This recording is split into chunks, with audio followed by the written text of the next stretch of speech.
হ্যাঁ কি রান্না করলে? আজ মাছের তরকারি, কাটাপোনা মাছের। হ্যাঁ হ্যাঁ কাটাপোনা মাছের ঝোল করে চালু দিয়ে। হ্যাঁ হ্যাঁ আর এটা কি?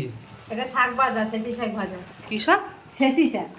ছেঁচি শাক। হ্যাঁ আচ্ছা, ছেঁচি শাক ভাজা আর মাছের ঝোল। আর কি করেছো? আর ডাল। আচ্ছা, তো বন্ধুরা আজকে হচ্ছে একদম এই যে কাটাপোনা মাছের ঝোল করেছে মা আলু দিয়ে, আর এই যে উপরে ধনেপাতা দিয়ে দিয়েছে, মানে হয়ে গেছে ঝোল। হ্যাঁ হয়ে গেছে। আচ্ছা, আর এখানে রয়েছে যে ছেঁচি শাক ভাজা, যেটা এর মধ্যে কিছু দিয়েছো নাকি? না, এর মধ্যে আলু দিয়েছি একটু। আচ্ছা, মানে শুধু আজ কোনো চিংড়ি মাছ নেই, তাই তো? না না না।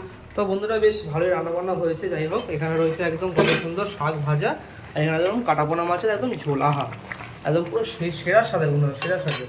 যাই হোক ওমা, তো হয়ে গেছে, আমি হাত মুখটা ধুয়ে আসি। হ্যাঁ হ্যাঁ হ্যাঁ। তো বন্ধুরা এখানে রান্না বান্না প্রায় শেষের দিকে, তো আমি যাই হাত মুখটা ধুয়ে। তো খাওয়ার সময় দেখা হচ্ছে বন্ধুরা, একদম সিম্পল খাবার আছে। ওহো, একদম সুস্বাদু একদম পুরো দেখো বলে। বাহ বন্ধুরা, বসে পড়েছি খেতে। আমার একদম গুচি খেয়ে দিচ্ছি। এখানে রয়েছে একদম মাছের ঝাল, যেটা হচ্ছে একদম কাটাপোনা মাছের ঝাল, একটা বড়ো লেজার পিস। এখানে রয়েছে একদম ডাল এক বাটি, এখানে রয়েছে একদম শাক ভাজা। মাছটা আর ডালটা একটু সাইডে রাখি, একটুখানি এই যে ভাজা ভুজি রয়েছে, মানে শাক ভাজা রয়েছে। এই যে একদম শাক ভাজা দিয়ে ভাতটা এরকম ভালো করে মাখিয়ে নিতে হবে। মাখিয়ে নিয়ে একদম ভালো করে একদম আহা, গরম গরম ভাতে বন্ধুরা শাক ভাজা। বেশ ভালো। আর একটু ডাল নেওয়া যায় এখান থেকে।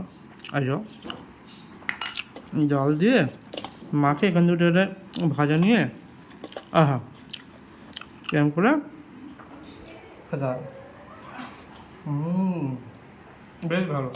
বন্ধুরা ভাতটা ভেঙে নেবো, আর এখানে একদম একদম এত বড় একটা লেজার পিস দিয়ে একদম মাছের ঝোল। ওহো, এই যে একদম এত বড় বন্ধুরা একটা লেজার পিস, আর এখানে একটু আলু দিয়ে ভালো করে ভাতটা চটকে মেখে নেবো। ওহো, গরম গরম ভাতে একদম কত সুন্দর। একদম লেজার পিসটা কি সুন্দর বন্ধুরা, একদম ফ্রেশ। এরকম মাখিয়ে নিয়ে ভাতের সাথে আর খেতে হবে। আহা, সেই সব বন্ধু, সেই সব। যাই হোক বন্ধুরা, আজকে একদম মাছের ঝাল দিয়ে, মানে মাছের ঝোল দিয়ে শাক ভাজি ডাল দিয়ে খাওয়ার জন্য হলো। আবার দেখা হচ্ছে তার জন্য টাটা। একদম পুরো